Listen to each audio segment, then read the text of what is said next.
Bonjour tout le monde, aujourd'hui on se retrouve pour la suite des tutos Python. On va voir comment créer, utiliser un canevas. Donc qu'est-ce que c'est qu'un canevas? C'est un élément dans lequel vous allez pouvoir insérer des formes géométriques, des petits dessins, créer, insérer des images, du texte. Vous allez voir, c'est quelque chose qui est vraiment très personnalisable, qui permet de faire énormément de choses. Euh, donc il faut savoir que dans un canevas, il y a une notion de coordonnées. Donc vous allez avoir X qui correspond à l'horizontale, Y à la verticale.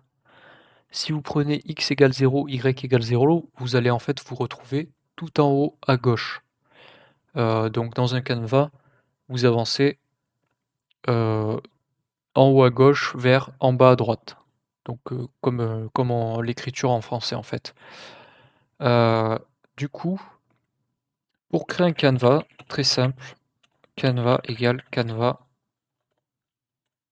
la fenêtre, toujours, la largeur, on va mettre 100, la hauteur,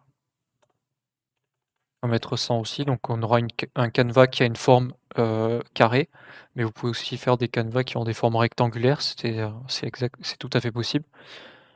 Euh, on va maintenant insérer une ligne, donc canevas.createLine. Il va falloir mettre le point de départ de votre ligne, le point d'arrivée. Donc si on met 0, 0 et 100, 100, notre ligne en fait va partir d'en haut à gauche et aller vers en bas à droite. On n'oublie pas de faire canva.pack toujours, comme ceci. J'exécute et vous voyez, on a bien une ligne qui part d'en haut à gauche qui va vers en bas à droite. Donc ça, c'est notre canevas. On peut insérer du texte. Canva.create text. Les coordonnées, pareil, donc ça sera la position centrale de votre texte. Nous, on va le mettre au centre, pour l'exemple. Texte égale hello world. Hop, si j'exécute, voilà, on a bien du texte au milieu de notre canevas. C'est ce qu'on voulait. On peut aussi dessiner plein de choses, là, vous allez voir. Donc on a un arc, je crois que c'est un arc de cercle. Bitmap, c'est pour insérer des fichiers bitmap. Image pour insérer des images, ça je vais vous le montrer, ça peut être sympa. J'ai mis un fichier PNG ici. Donc pour insérer une image, il faut faire img, donc créer une variable, hein, vous lui donnez le nom que vous voulez. Photo image, donc utilisez la classe photo image, et après vous mettez file égale et le chemin pour accéder à votre image. Donc si votre image, par exemple là mon image se trouve dans Python, et donc ça va être Python slash logo underscore Python.png comme ceci. Donc il faut que le chemin parte euh, de l'endroit où l'exécution se fait. Donc là je pars de C2.tuto. Vous voyez, après mon logo Python il se trouve dans le dossier Python. Donc je dois mettre Python slash logo Python.png comme ceci. Pour insérer l'image, je l'ai fait juste en dessous. Hop, on met les coordonnées. Petite précision, les coordonnées de votre image, ça prend en fait le centre de l'image toujours. Donc si vous voulez que votre image soit centrée dans le canevas, il faut mettre le milieu de votre canevas. Si vous voulez que l'image soit en haut à gauche, vous mettez, enfin si vous mettez 0, 0, il y aura la moitié de l'image qui n'apparaîtra pas, si vous avez bien saisi comment ça fonctionne. 50, 50, et on va mettre du coup, image ça doit être, c'est peut-être pas image, image égale, je suis pas sûr que ça soit ça. On va tester img, comme ça, et si j'exécute, voilà, on a bien notre image, donc c'est bien ça.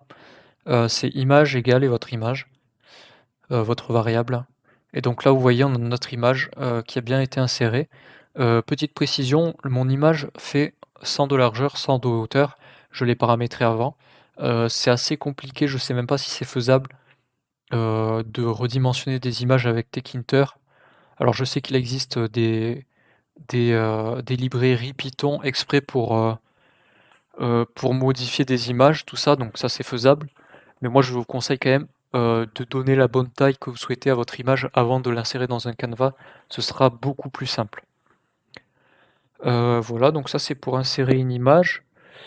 Autre chose qu'on peut faire, donc je vais remonter dans notre, commande affichée là et on va faire un canva.delete, par exemple de l'image. Non, on va mettre, ouais, si, de l'image, hop, img. Donc vous avez en fait la méthode delete, qui s'applique à un élément canva, qui permet de supprimer un élément, qui a été inséré. Alors d'ailleurs là c'est pas img qu'il faut mettre, hein, c'est, heu, image égale. C'est ce qui est renvoyé lors de la création qu'il faut mettre, hein, non. Parce que là, vous voyez, là c'est notre image, là c'est notre image insérée dans le canevas.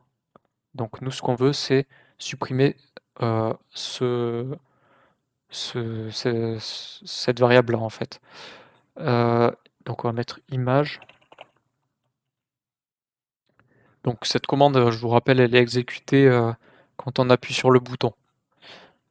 Comme ça va nous permettre de voir si ça fonctionne. Donc là, on a toujours notre image, je clique sur appuyer et voilà, l'image est supprimée. Donc vous voyez, vous pouvez en fait manipuler en direct, un canevas avec des delete ou avec des create, avec, tout ce genre de choses, avec des boutons. Donc vous pouvez par exemple faire des boutons qui vont, dessiner des points à tel endroit, des courbes, vous pouvez faire des graphiques. Vraiment, c'est libre à vous, d'utiliser Canva, comme vous le voulez. Il y a vraiment énormément de possibilités. Après, ça reste vraiment, quelque chose qu'on utilise, heu, qui est très personnalisable. C'est ça que je veux dire. Vous pouvez vraiment faire un peu tout ce que vous voulez. C'est votre imagination est la limite, j'ai envie de dire. Je pense qu'on a vu, les principales fonctionnalités du Canva, voilà.